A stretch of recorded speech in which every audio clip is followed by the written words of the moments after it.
Hello and कैसे हो आप सब लोग। मैं हूं आशीष और आप देख रहे हो बायोलॉजी वाला। तो भैया लेकर के हम नेक्स्ट पार्ट अपनी वीडियो सीरीज का, जिसमें कि हम नीट 2024 के लिए तैयारी कर रहे हैं बायोलॉजी की। तो हम एक एक चैप्टर को कवर करेंगे, एक एक टॉपिक को कवर करेंगे। एनसीईआरटी आपको कहाँ से सवाल पूछती है, पेपर में क्या आता है, कॉन्सेप्चुअल चीज़ें जो होंगी वो भी साथ साथ पढ़ते हुए चलेंगे। तो आप मेरे साथ बने रहना, बस एनसीईआरटी को पढ़ते रहना। इससे अच्छा आपको कोई यूट्यूब पर नहीं पढ़ाएगा, गारंटी है इस बात की। बस एक बार सपोर्ट करना थोड़ी सी, और अपने दोस्तों को जरूर शेयर करना। तो आज हम पढ़ने वाले हैं फ्लावर वाले पार्ट को। फ्लावर के जो वर्ल्स होते हैं, कैलिक्स है, कोरोला है, एंड्रोशियम, गाइनिशियम, यहाँ तक हम कवर करेंगे। एनसीईआरटी से देखेंगे कि क्या क्या सवाल यहाँ से पेपर में आ सकते हैं, क्या क्या क्वेश्चन बन सकते हैं। इससे पहले की वीडियो देखने के लिए आप डिस्क्रिप्शन में दिए गए लिंक पर जा सकते हैं, वहाँ प्लेलिस्ट का लिंक है और साथ ही साथ चैप्टर वाइज लिंक भी मिल जाएगा। तो करते हैं वीडियो को शुरू, ज़्यादा बातें नहीं करते हैं, चलिए।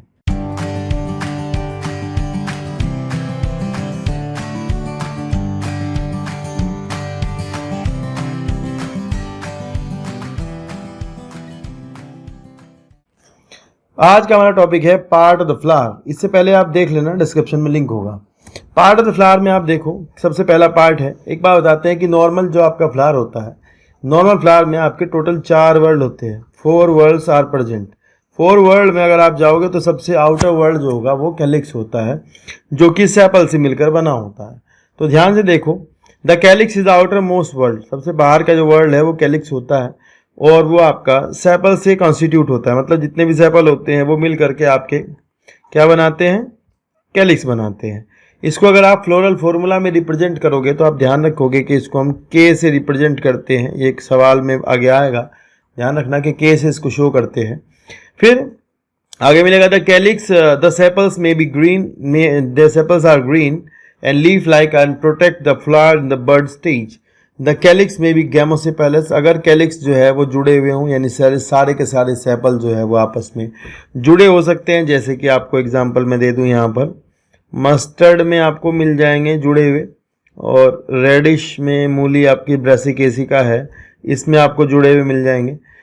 तो इसको अगर शो करना होता है तो आप फ्लोरल फॉर्मूला में ऐसे शो करते हो के, और मान लो 5 हैं सेपल, ये 4 है सेपल, तो 5 और ब्रैकेट में 5, इसका मतलब होता है गैमोसेपेलस। अगर ब्रैकेट में नहीं है तो मतलब के 5, तो ये फ्री होंगे। तो फ्री सेपल को पॉलीसेपेलस कहते हैं, और आपके जुड़े हुए सेपल को गैमोसेपेलस कहते हैं। ये ध्यान रखोगे। तो क्या पॉलीसेपेलस का एक आधा एग्जाम्पल आप नोट कर लें यहाँ पर, जैसे कि आपका टोमेटो है, ब्रिंजल है, कॉटन है, ये ठीक है ना। तो यहाँ से अब ये ध्यान रखना है, बस इतना ध्यान रखो, एटलीस्ट इतना तो ध्यान रखो कि पॉलीसेपेलस मतलब क्या है, फ्री सेपल, और जुड़े हुए जब नहीं होते आपस में। गैमोसेपेलस मतलब फ्यूज सेपल। नेक्स्ट है कोरोला। तो corolla is composed of petal. Corolla जो है वो पेटल्स का बना हुआ होता है। Petal are usually bright in colour. तो नॉर्मली फ्लावर का जो कलर पार्ट होता है वो पेटल होता है। इंसेक्ट वगैरह को अट्रैक्ट करने के लिए जो एंटोमोफिलस फ्लावर्स होते हैं, जिनमें कि इंसेक्ट पॉलिनेशन पाया जाता है, उनमें आपको साफ साफ कलर्ड पेटल देखने को मिलते हैं, क्योंकि वो अट्रैक्ट करते हैं किसको, इंसेक्ट को। And to attract the insect for pollination, तो ये ध्यान रखना एंटोमोफिलस की बात हो रही है, मतलब वही पॉलिनेशन एंटोमोफिली कहलाता है, जिसमें इंसेक्ट का यूज होता है। लाइक कैलिक्स, कोरोला में ऑल्सो भी गैमोपेटेलस। तो ये भी क्या हो सकते हैं, पेटल अगर फ्यूज्ड हैं तो आपका गैमोपेटेलस होगा, और अगर मान लो पेटल्स फ्री हैं तो आपका पॉलीपेटेलस होगा। ठीक है ना बात, जुड़े हुए हो सकते हैं या फिर फ्री हो सकते हैं, वो एक ही बात है। कुछ जगह लिखा है कि दे shape and colour of Corolla में बी ग्रेटली इन प्लांट, जैसे कि कोरोला में भी ट्यूबुलर, कोरोला जो है वो ट्यूबुलर हो सकता है। तो ट्यूबुलर के लिए मैं आपको बता दूं, ये आएगा आपका disc florets of sunflower. Sunflower की डिस्क फ्लोरेट में आपको मिलेगा। दूसरा है आपका ये बेल शेप। तो बेल शेप आपको देखने को मिल जाएगा कैम्पेनुला में। कैम्पेनुला आप याद करोगे तो कर लेना, वरना छोड़ देना, कोई ज़्यादा दिक्कत नहीं है, कोशिश करना याद हो जाए तो ठीक है। फिर आपको मिलेगा यहाँ पर फनल शेप। तो भैया फनल शेप आपका मिलेगा आपको शायद धतूरा में, धतूरा या ब्रिंजल में, ठीक है। और ये व्हील शेप भी आपको मिलेगा धतूरा में, मतलब सोलेनेसी फैमिली में मिलेंगे ये, ठीक है ना। तो ये आपसे पूछ सकते हैं यहाँ से, मतलब ये तो पूछ ही सकते हैं कि ये फनल शेप और बेल शेप ये कौन बनाता है, सेपल बनाते हैं पेटल बनाते हैं। ये ध्यान रखना, पेटल बनाते हैं सेपल नहीं बनाते हैं, ठीक है ना। चलो एक बात मैं आपको छोटी सी और बता दूं कि जैसे मान लो आप अगर हम सेपल की बात करते हैं तो कुछ जगह पर स्पेशल कुछ कैरेक्टर्स होते हैं, जैसे कि मान लो मालवेसी फैमिली है, मालवेसी फैमिली में आता है आपका कॉटन है, भिंडी है, ये सब मालवेसी में आते हैं। तो मालवेसी में आपको कैलिक्स के बाहर एक और वर्ड मिलेगा जिसे आप ईपी कैलिक्स कहते हैं। तो ये ध्यान रखने वाली बात है, पूछेंगे कि ईपी कैलिक्स कहाँ मिलता है तो आप बता देंगे कि मालवेसी फैमिली में मिलता है, अगर ऐसा क्वेश्चन आया तो, ठीक है। दूसरा एक और सवाल बताता हूँ मैं आपको। एक प्लांट होता है मुसेंडा, उसमें होता है एक एडवर्टाइजिंग फ्लैग, एडवर्टाइजिंग फ्लैग। तो बाबू एडवर्टाइजिंग फ्लैग जो है, जो इंसेक्ट को अट्रैक्ट करता है, वो नॉर्मली बच्चों को लगता है कि पेटल होता है, पर सेपल होता है, सेपल इन मुसेंडा। तो ये सवाल आता है, जैसे पूछते हैं कि एडवर्टाइजिंग फ्लैग ऑफ मुसेंडा इज, तो आंसर होता है सेपल्स, ठीक है ना, कर देना है वाला। तो ये दो क्वेश्चन है सेपल के, ये आ जाता है कभी कभी। ईपी कैलिक्स वाला सवाल तो बहुत बार देखा गया है, इंपॉर्टेंट है काफ़ी ज़्यादा, ठीक है। चलिए यहाँ पे है एस्टिवेशन, नेक्स्ट हेडिंग। तो भैया देखो, फ्लावर में सेपल और पेटल दोनों का अरेंजमेंट जो होता है, उसके लगने के क्रम को, सेपल के भी और पेटल के भी दोनों के लगने के क्रम को हम एस्टिवेशन कहते हैं। मतलब जिस तरह से सेपल अरेंज होते हैं और या फिर पेटल भी अरेंज होते हैं सेम टाइप से, तो उसे हम कहते हैं एस्टिवेशन। तो सबसे पहले तो आपको ये डेफिनेशन पता हो कि किसके अरेंजमेंट को क्या कहते हैं, ध्यान रखोगे। Mode of arrangement of sepal and petal in floral bud. सवाल नंबर नेक्स्ट, ध्यान रखना, अरेंजमेंट जो है वो फ्लोरल बड में देखा जाता है, फ्लावर में नहीं देखा जाता। ये इंपॉर्टेंट सवाल रहेगा, बड में देखा जाता है ना कि फ्लावर में, क्योंकि फ्लावर खिलने के बाद, खुलने के बाद तो फिर उल्टा सीधा हो जाता है, कोई अरेंजमेंट नहीं रहता। पर जब ध्यान रखोगे, जब आपका बड होगा तो उसमें वो एक तरीके से लगे रहते हैं। तो जब पूछा जाए कि एस्टिवेशन किस में देखते हैं, तो आप बता दोगे एस्टिवेशन फ्लोरल बड में देखते हैं। With respect to other members of the same whorl is known as the aestivation. The main type of aestivation are valvate, twisted, imbricate and vexillary. तो ये 4 टाइप के यहाँ बताए हैं, वेलवेट बताया है, ट्विस्टेड बताया है, इम्ब्रिकेट बताया है और वेक्सिलरी बताया है। एक और 5वां होता है क्विंक्विंशियल, वो यहाँ दिया नहीं गया है, कुछ और किताबों में होता है, तो यहाँ है नहीं तो हम पढ़ेंगे क्यों। तो पहले आप फोटो देखें चारों के चारों। सबसे पहले आपको दिख रहा है वेलवेट। बाबू वेलवेट में क्या होता है, जो किनारे होते हैं, चाहे सेपल के हों चाहे पेटल के, दोनों के ही, चाहे सेपल के हों चाहे पेटल के, किनारे फ्यूज रहते हैं। अगर किनारे ऐसे फ्यूज्ड हैं तो कंडीशन होगी वेलवेट एस्टिवेशन।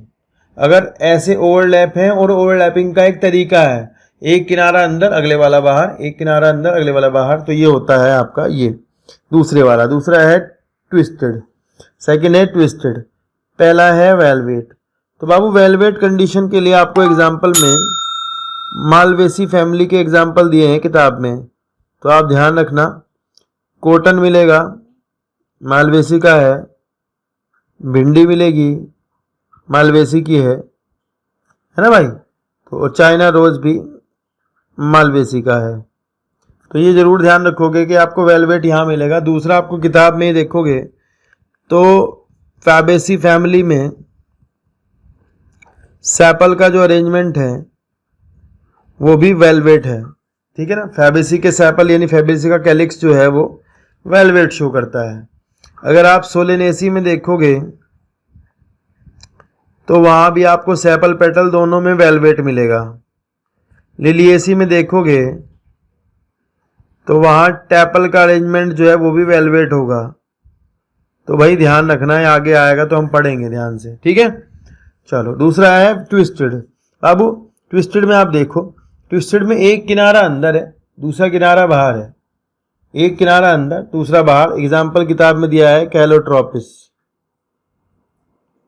फिर अगला वाला है इम्ब्रिकेट। इम्ब्रिकेट में लगने का कोई पैटर्न नहीं है। देखो ये तो पूरा अंदर है, किनारे भी दोनों अंदर है, ये अंदर बाहर है, और एक पूरा अंदर बाहर है, और एक ये भी अंदर बाहर है, और ये पूरा बाहर है, ठीक है। तो ये कोई अरेंजमेंट नहीं, स्पेसिफिकली अरेंजमेंट नहीं हुआ है, इसको हम इम्ब्रिकेट कहते हैं। तो ये आपको मिलेगा केसिया में, ठीक है, केसिया और गुलमोहर में, इनमें आपको ये मिल जाएगा, ठीक है। नेक्स्ट है आपका फोर्थ वाला जो कि काफी इंपॉर्टेंट है, ये आपका है वेक्सिलरी। बाबू वेक्सिलरी में क्या होता है, ध्यान से देखो, एक पहली बात तो ये कि ये जो हिस्सा है इसे कहते हैं पोस्टीरियर एंड, ये है एंटीरियर एंड, दो ये पोस्टीरियर और एंटीरियर। तो बाबू पोस्टीरियर वाले एंड जो है वो मदर एक्सिस होता है, मतलब इधर फ्लावर की डंडी है ऐसे आप समझोगे।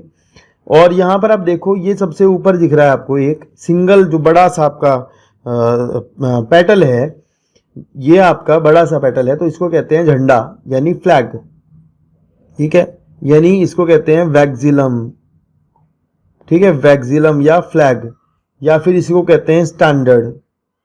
तो स्टैंडर्ड वाला पेटल जो है वो पोस्टीरियरली अरेंज होता है, बड़ा होता है। दो बराबर में लेटरल साइड पे होते हैं विंग्स, ये विंग्स हैं, इनको हम LA भी कहते हैं, ALLAE LA, ये आप ध्यान रखोगे। और जो नीचे की साइड पे दो आपको दिख रहे हैं, दे आर फ्यूज्ड, नीचे कैसे हैं, fused, fused two anteriorly posted petals are called as keel. Keel को हिंदी में नाव का निचला सिरा कहते हैं, आगे का सिरा नाव का होता है, उसे कील कहते हैं। तो ये आपको मिल जाएगा। तो ये स्पेशल है, थोड़ा सा ध्यान रखोगे। इसको लिखते टाइम ऐसे लिखा जाता है कि अगर पेटल का अरेंजमेंट है तो कोरोला 1 + 2 ब्रैकेट में, मतलब 2 जो है वो फ्यूज हैं और बाकी के फ्री हैं। तो ये कंडीशन आपको फैमिली पाप्लियोनेटी यानी फैमिली जो फैबेसी है वहाँ पर देखने को मिलेगी पेटल्स में।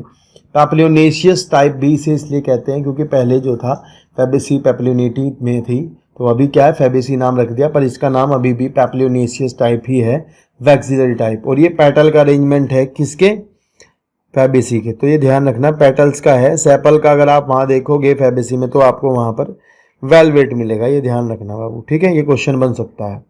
तो एक बार पढ़ते हैं यहाँ क्या लिखा है।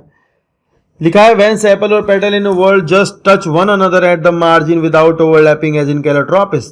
तो कैलोट्रोपिस जो है वो आपका इसमें वॉल्वेट है, सॉरी यार, हाँ यहाँ एग्जाम्पल थोड़ा उल्टा हो गया, मतलब मैलवेसी वाले जो एग्जाम्पल है ये जो है आपका, ये एग्जाम्पल आपके यहाँ आएंगे इसके अंदर। और जो आपका ये है क्या बोलते हैं इसको, कैलोट्रोपिस, ये आपका आएगा इसमें, ठीक है ना, कैलोट्रोपिस, ये तो ये यहाँ पे आएंगे मालवेसी वाला एग्जाम्पल। तो देखो लिखा है कैलोट्रोपिस में आपको वेलवेट देखने को मिलेगा। And if one margin of the appendage overlap that of the next one and so on in China rose, lady finger और कॉटन, यानी मालवेसी के ये हैं, इनमें आपको ट्विस्टेड देखने को मिलेगा। And if the margin of the sepal और petal overlap one another but not in any particular direction, तो वो केसिया और गुलमोहर इनमें कोई डायरेक्शन नहीं होता, इसमें आपको मिलेगा देखने को इम्ब्रिकेट। और फिर लिखा है the aestivation is called imbricate in pea and bean, यानी दाल वाली फैबेसी फैमिली के जो मेंबर होंगे, ये थोड़ा इंपॉर्टेंट है, इसको ध्यान रखोगे। Pea and bean flower there are 5 petals, the largest standard is posteriorly arrange, ये ध्यान रखोगे। And 2 lateral wings are LA which in turn develop 2 smallest anterior petal called keel। ये यहाँ से एंटीरियर वर्ड बहुत इंपॉर्टेंट है, इस पर आप ध्यान रखोगे, मतलब एंटीरियरली अरेंज है, ये क्वेश्चन पूछा जाता है, प्लीज हाँ इसको लर्न कर लेना। कील, कील मतलब 2 फ्यूज वाले जो होते हैं वो। And this type of aestivation called as vexillary और पैप्लियोनेशियस टाइप। तो पैप्लियोनेशियस तो आपको बता दिया क्यों है ना, ये इंपॉर्टेंट है। तो चलिए नेक्स्ट देखते हैं। नेक्स्ट है यहाँ लिखा है एंड्रोशियम। तो भैया आप हम जो है मेल पार्ट वाले को देखेंगे, मेल वाले के बारे में इन्होंने क्या दिया है। यहाँ लिखा है androecium is compose of stamen. Androecium जो है वो स्टैमन्स का बना हुआ होता है। ये सबको पता है कि फ्लावर का जो मेल पार्ट होता है उसमें ये फिलामेंट होता है, ऊपर एक एंथर होता है, बाइलोब्ड एंथर होता है नॉर्मल केस में अगर आप देखोगे तो एक मतलब एक स्टैमन में एक फिलामेंट है, उसके ऊपर एक एंथर लगा होता है। एंथर अलग अलग तरीके से जुड़े रहते हैं, वो यहाँ पढ़ाया नहीं गया है। एंथर के टाइप भी अलग अलग होते हैं, वो भी यहाँ नहीं पढ़ाया गया है, पर ये ध्यान रखना कि ये स्टैमन है। और एंड्रोशियम को फ्लोरल फॉर्मूला में ए से हम शो करते होते हैं, ए से दिखाते हैं। और लिखा है कि stamen which represent the male reproductive part consist of A stock that is filament, और एक एंथर उसके पास होता है, इसे मिलाकर स्टैमन बनता है। Each anther is usually bilobed and each lobe has 2 chamber. हर एक लोब में 2 चैम्बर होते हैं, आपको पता है 12th वाले सिलेबस में पढ़ाया भी जाएगा। 2 चैम्बर यानी 2 पोलन सेक्स होती हैं जिनके अंदर पोलन ग्रेन भरे रहते हैं। पहले वो माइक्रोस्पोरेंजियम होती हैं, बाद में वो पोलन सेक्स बन जाती हैं। The pollen grain are produce in pollen sacs, a sterile stamen is called staminode. ये भी लाइन मार्क कर लेना आप। अगर स्टेराइल स्टेमन है मतलब उसमें जो है पोलन ग्रेन नहीं बनते हैं तो वो स्टामिनोड कहलाता है। ये भी इंपॉर्टेंट है, इसे ध्यान करना। फिर लिखा है स्टेमन्स ऑफ फ्लावर में बी यूनाइटेड। स्टेमन जो है वो जुड़ी हो सकती है, अगर आपस में जुड़ी है और जुड़ करके एक बंच बनाती है। तो ये मैं आपको समझा देता हूँ ऐसे यहाँ पे डायग्राम से बना के थोड़ा सा। मान लो ये काफ़ी सारे स्टेमन्स है, इन्होंने जुड़ के जो है एक बंच बनाया हुआ है, तो ये केस कहलाएगा आपका जुड़े हुए जो आपके स्टेमन्स होंगे वो आपके एक ग्रुप बना लेंगे, मतलब एक बंच जैसा बनाया होगा इन्होंने, तो आपको ये मोनोएडल्फस कंडीशन कहलाएगी। क्या कहलाएगी? मोनोएडल्फस कंडीशन। ठीक है। फिर अगर बताऊं, अगर इन्होंने दो ग्रुप बनाए हैं, एक यहाँ पर है और एक यहाँ पर अलग से बनाया है जुड़ के, तो ये डाईएडल्फस कंडीशन कहलाएगी। अगर इन्होंने कई सारे ग्रुप बनाए हैं अलग अलग तो आपकी ये पॉलीएडल्फस कंडीशन कहलाएगी। एक तो ये है, एक ये है कि एक एंथर ये है, दूसरा एंथर ये है, तीसरा एंथर ये है, चौथा ये है, पांचवा ये है, तो ये है फ्री। तो या तो ये फ्री होंगे या पॉली, ठीक है, या तो फ्री होंगे। अगर फ्री है तो पॉलीएंड्रस कंडीशन है, फ्री है तो पॉलीएंड्रस है। और अगर जुड़े हैं तो एडल्फस है। एडल्फस में मोनोएडल्फस एक ग्रुप, डाईएडल्फस दो ग्रुप, पॉलीएडल्फस 3 4 या 5 6 ग्रुप, जितना भी ग्रुप हो। समझ रहे हो? तो पॉलीएडल्फस, डाईएडल्फस, मोनोएडल्फस। मोनोएडल्फस चाइना रोज मिलेगा, डाईएडल्फस पी में मिलेगा। पॉलीएडल्फस के लिए इन्होंने सिट्रस का एग्जाम्पल दिया है। ठीक है। और यहां पर आपको ये कैसा है? पॉलीएंड्रस। तो ये गलती ना हो वर्ड में, फ्री स्टेमन पॉलीएंड्रस है, पॉलीएंड्रस। ठीक है। देखो यहाँ लिखा है कि स्टेमन ऑफ फ्लावर में be united with other members such as petals among themselves. When stamen are attached to the petal they are called epipetalous. तो ऐसा होता है बाबू, सोलेनेसी फैमिली में आपको इपीपेटैलस कंडीशन देखने को मिलेगी। इसमें ये होता है कि जो आपका सेपल होता है, मान लो ये आपका पेटल है मान लो आपका, और पेटल के साथ में ऐसे इस तरह से स्टेमन जुड़ा हुआ है ये। तो जब आपका एक पेटल के साथ में एक स्टेमन जुड़ा हो, फिलामेंट उसका, तो कंडीशन कहलाती है इपीपेटैलस। इसी तरह से अगर ये टैपल है लिलिएसी में और उसके साथ में जुड़ा है इस तरह से, तो वो इपीटपेलस कहलाएगा। इपीटपेलस टैपल से जुड़ा है और पेटल से तो पेटैलस। ध्यान रखना है। यहाँ लिखा है कि इन ब्रिंजल, ब्रिंजल आपको पता है सोलेनेसी का मेंबर है, तो ब्रिंजल में इपीपेटैलस कंडीशन है। और इपीफिलस यानी इपीटपेलस या इपीफिलस एक ही वर्ड होता है। मैं यहाँ लिख दूंगा ये बात, इपीफिलस, इपीफिलस ये, तो ये इपीटपेलस ही है जो कि लिली में या लिलिएसी फैमिली में देखने को मिलता है, क्योंकि लिलिएसी में टैपल्स होते हैं, पेटल्स नहीं होते। तो आपको पता ही है जब सेपल्स और पेटल में अंतर नहीं होता तो वो टैपल्स दिखाई देते हैं, ये ध्यान रखना। तो लिखा है कि when attached to the perianth, और पेरियंथ कहते हैं टैपल के वर्ड को, जिस तरह से सेपल के वर्ड को कैलिक्स कहते हैं, पेटल के वर्ड को कोरोला, इस तरह से टैपल के वर्ड को पेरियंथ कहते हैं। द स्टेमन इन ए फ्लावर में आइदर बी रिमेन फ्री, यानी कि पॉलीएंड्रस। अगर फ्री हैं तो भैया पॉलीएंड्रस कंडीशन होगी। और जो जुड़े हुए हैं तो अगर एक ग्रुप बनाया है यानी वन बंच बनाया है तो ध्यान रखेंगे तो आप कहोगे मोनोएडल्फस है। जैसे कि चाइना रोज में आपको पता होगा, चाइना रोज का डायग्राम बनाते हैं तो वहाँ दिख जाता है कि एक ही ग्रुप होता है सारे स्टेमन का। और वहाँ पर चाइना रोज में आपको मैं बता दूँ, आपको याद हो, पता नहीं देखा तो होगा ही, वहाँ स्टैमिनल ट्यूब दिखती है। ये क्वेश्चन भी आता है कि स्टैमिनल ट्यूब किस में होती है, तो आप बता दोगे स्टैमिनल ट्यूब चाइना रोज में देखने को मिलती है। और टू बंडल्स यानी कि डायडल्फस, दो का ग्रुप है तो डायडल्फस, तो ये आपको पी में देखने को मिलेगा मटर में।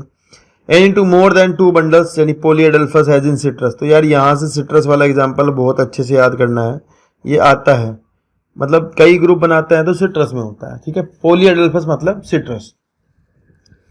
फिर आगे लिखा there may be a variation in the length of filament within a flower. लंबाई भी अलग अलग हो सकती है, जैसे कि सैल्विया में। मैं आपको बता दूं सैल्विया जो है वो लैबिएटी फैमिली का आदमी है, मतलब तुलसी वाला, तुलसी बीसी की है।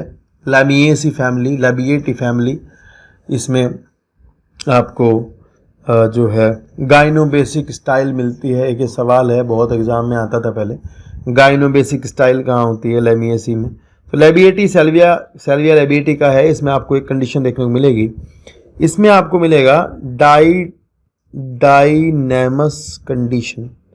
डाइनामस मतलब अब होता है ये कि दो छोटे होते हैं, दो के फिलामेंट छोटे और दो के फिलामेंट बड़े। ये ये डायडायनेमस कंडीशन है। इस तरह ही मस्टर्ड में आपको 2 छोटे बाहर की साइड और 4 लंबे अंदर की साइड होते हैं, इस तरह से। इसको कहते हैं टेट्राडायनेमस। ये ब्रासिकेसी का मेंबर है। यहाँ टेट्राडायनेमस कंडीशन आपको देखने को मिलेगी। मतलब ये कह रहे हैं कि फिलामेंट भी अलग अलग लंबाई के हो सकते हैं, जैसे कि 2 लंबे 2 छोटे, तो मतलब ये डायडायनेमस होता है जो कि सेल्विया में होता है। एक है टेट्राडायनेमस कंडीशन जो कि मस्टर्ड में देखने को मिलती है, जिसमें कि 2 छोटे और 4 लंबे अंदर वाले। ये वाली बात भी ध्यान रखनी होगी, ठीक है ना। कुछ जगह हमने देखा हुआ है, कुछ जगह ऐसा भी होता है कि आपका जो केवल मान लीजिए अगर आपका ये फिलामेंट है और फिलामेंट भी जुड़ा है और ऊपर एंथर भी जुड़े हैं, ये कंडीशन है। मतलब ध्यान से, फिलामेंट एंथर भी आपस में फ्यूज हैं और नीचे फिलामेंट भी आपस में फ्यूज हैं, तो इस कंडीशन को हम कहते हैं सिन-एंड्रस कंडीशन। सिन-एंड्रस कंडीशन कुकुरबिटेसी में मिलती है। मतलब इसमें क्या होता है कि भैया दोनों जुड़े होते हैं आपस में, लेकिन अगर मान लो फिलामेंट फ्यूज है, एंथर फ्री है, मान लो फिलामेंट तो जुड़े हैं नीचे और एंथर अलग अलग है, तो ये वाली कंडीशन कहलाती है सिंजिनेसियस। सिंजिनेसियस कंडीशन आपको मिलेगी कंपोजिटी में, कंपोजिटी या फिर एस्टरेसी, एस्टरेसी फैमिली। ये उसकी है बेचारे की, हेलियंथस रोजियस की, हेलियंथस रोजियस, ये वो हैं सनफ्लावर, ठीक है जी। तो ये भी होता है एक जगह का, मतलब ध्यान से पढ़ लेना, अगर याद कर सको तो दैट्स फाइन, कोई बात नहीं। सिन-एंड्रस मतलब दोनों जुड़े हैं, फिलामेंट भी फ्यूज है और एंथर भी फ्यूज है। और अगर सिंजिनेसियस की बात करते हैं तो केवल आपका फिलामेंट फ्यूज है, एंथर फ्यूज नहीं है, ठीक है। चलो नेक्स्ट है गायनोइशियम। तो गायनोइशियम में फीमेल वाला पार्ट हम पढ़ेंगे। इसमें कि आप देखोगे कि आपको पता ही होगा, नॉर्मल केस में सबको पता होता है बच्चों को, ये वाली चीज़ छोटे बच्चों की बात है तो, कि भैया आपका एक फीमेल पार्ट जो होता है कार्पल जिसे कहते हैं, उसमें आपका एक नीचे का फूला हुआ पार्ट होता है जिसे हम ओवरी कहते हैं, और उसके ऊपर ये आपका स्टाइल होती है, और सबसे ऊपर आपका स्टिग्मा होता है। क्या होता है? स्टाइल, स्टिग्मा और ओवरी, ये 3 चीज़ें पाई जाती हैं। इसके अंदर ओव्यूल होता है जिसके बारे में यहाँ बात नहीं करनी, वो तो एक अलग बात है। और इस पूरे को कहते हैं कार्पल, ठीक है। कार्पल या पिस्टिल आपका है तो की बात है। तो यहाँ पर हम पढ़ेंगे अगर ये कार्पल जुड़े हुए हों आपस में तो सिन कार्पस कंडीशन होगी। अगर ये कार्पल फ्री हैं तो एपोकार्पस कंडीशन होगी। मतलब 2 बातें होंगी, सिन कार्पस या एपोकार्पस। एपोकार्पस मतलब फ्री और सिन कार्पस मतलब जुड़े हुए, ठीक है, फ्यूज्ड। और बाकी हम देखते हैं क्या लिखा है। यहाँ लिखा है gynoecium is female reproductive part of the flower. Gynoecium जो है वो फीमेल रिप्रोडक्टिव पार्ट है and is made up of one of the more carpel. Carpel consists of 3 parts, namely style, stigma, ovary. Ovary is the enlarged part on which lie an elongated tube. The style connect the ovary with the stigma. Stigma usually is the tip of the style and is the receptive surface of pollen grain. ये आपको सबको पता है कि pollen rain जब आते हैं तो pollen rain आकर के आपके इसी स्टिग्मा के ऊपर गिरते हैं, या लैंडिंग प्लेटफॉर्म है, ये एक लैंडिंग प्लेटफॉर्म है। यहाँ पर आकर के पॉलन ग्रेन लैंड करते हैं और वो पॉलन ग्रेन फिर यहाँ पर न्यूट्रिशन लेते हैं और पॉलन ट्यूब जर्मिनेट करती है और फिर वो पॉलन ट्यूब यहाँ पर मेल गैमेट के ट्रांसफ़र के काम आती है, आपको पता होगा। फिर लिखा है कि each ovary bears 1 or more ovules attach to flattened cushion like placenta. तो मैं बता दूँ, ये डायग्राम अगर देखोगे तो here is the placenta. Placenta को लेके बच्चों को थोड़ा कंफ्यूजन होता है। ये जो ओवरी का पॉइंट है वॉल का, दीवार का, दैट इज प्लेसेंटा। तो यहाँ जहाँ पर ओव्यूल की स्टॉक है, फ्यूनिकल, जहाँ फ्यूनिकल लगी रहती है उस जगह को प्लेसेंटा कहते हैं। तो ओवरी में प्लेसेंटा के लगने और ना लगने के तरीके जो होते हैं उसके हिसाब से हम प्लेसेंटेशन को पढ़ेंगे आगे चल करके, ठीक है ना। चलिए, तो यहाँ लिखा है कि each ovary bears ovule attach to flattened cushion like placenta. तो इसमें मेरे को लगता है कि इसमें फ्लैटेंड वर्ड को ये थोड़ा मार्क करेंगे। मतलब मुझे लगता है कि फ्लैटेंड वर्ड पर जाएगा सवाल, तो ध्यान से आप इसे ध्यान रखना। फ्लैटेंड लिखा है, सर्कुलर, गोल, मोटा ऐसा कुछ नहीं लिखा है। ये बनने में नहीं आ रहा है, बन जा भाई डब्बा। तो मेरा डब्बा बनाने का मन कर रहा है, देखो बन गया। And when more than 1 carpel is present, जब एक से ज़्यादा कार्पल प्रेजेंट हो तो भैया जुड़े हो सकते हैं या फिर फ्री हो सकते हैं। तो फ्री में एग्जांपल दिया है लोटस और रोज का।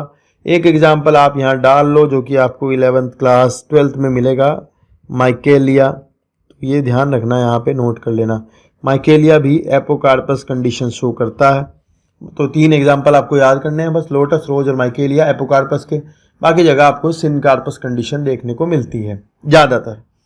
And they are termed as syncarpous when carpel are fuse. तो ये क्या कहलाते हैं? सिनकार्पस कहलाते हैं। जब आपके कार्पल फ्यूज हों तो क्या कहलाएंगे? कंडीशन जो है वो सिनकार्पस होगी। As in mustard and tomato. तो मस्टर्ड टोमेटो आपको पता ही किस में आता है? मस्टर्ड तो ब्रासिकेसिकम है, ब्रासिकेसी में है, और टोमेटो सोलेनेसी का है। तो सोलेनेसी में आपको पता है, मतलब आगे पता लगेगा कि वहाँ पर एक्साइल प्लेसेंटेशन होता है और सिनकार्पस कंडीशन होती है। लिएसी में भी सिनकार्पस कंडीशन होती है, ठीक है। ज़्यादातर जहाँ पर ज़्यादा कार्पल होते हैं वो फ्यूज होते हैं, बहुत ही कम केस होते हैं जहाँ पर कार्पल ज़्यादा मात्रा में हो और फ्री हो, ये बात ध्यान रखना। After fertilisation that ovule develop into seeds and the ovary and mature into fruit. तो सबको पता है कि फर्टिलाइजेशन के बाद ओव्यूल जो है, जो ओवरी के अंदर अभी हमने बताया था कि स्टक चीज़ होती है, उसे कहते हैं ओव्यूल। ओव्यूल फर्टिलाइजेशन के बाद बन जाता है सीड, और आपकी ओवरी बन जाती है फ्रूट फर्टिलाइजेशन के बाद, ठीक है ना बात। तो मेरे को लगता है कि इस वीडियो में मैं यहीं तक रखता हूँ, क्योंकि तो अगली वाली वीडियो है फिर वो प्रेजेंटेशन के बाद वाला टॉपिक को कवर कर लेगी। यहीं छोड़ देते हैं इसको, ज़्यादा लंबी नहीं करते हैं। इतना पढ़ोगे तो बहुत आएगा, बहुत ज़्यादा इंपॉर्टेंट है। मतलब इसको 5, 6, 10 बार देखोगे तो मतलब आपकी ज़िंदगी बन जाएगी, ध्यान रखना। और बाकी चीज़ें मैं आप चैनल पे आपको छोटी छोटी वीडियोज़ और कहीं से कुछ चीज़ें देता रहूँगा। क्वेश्चंस की वीडियो सीरीज़ बनाने वाला हूँ थोड़े दिन बाद।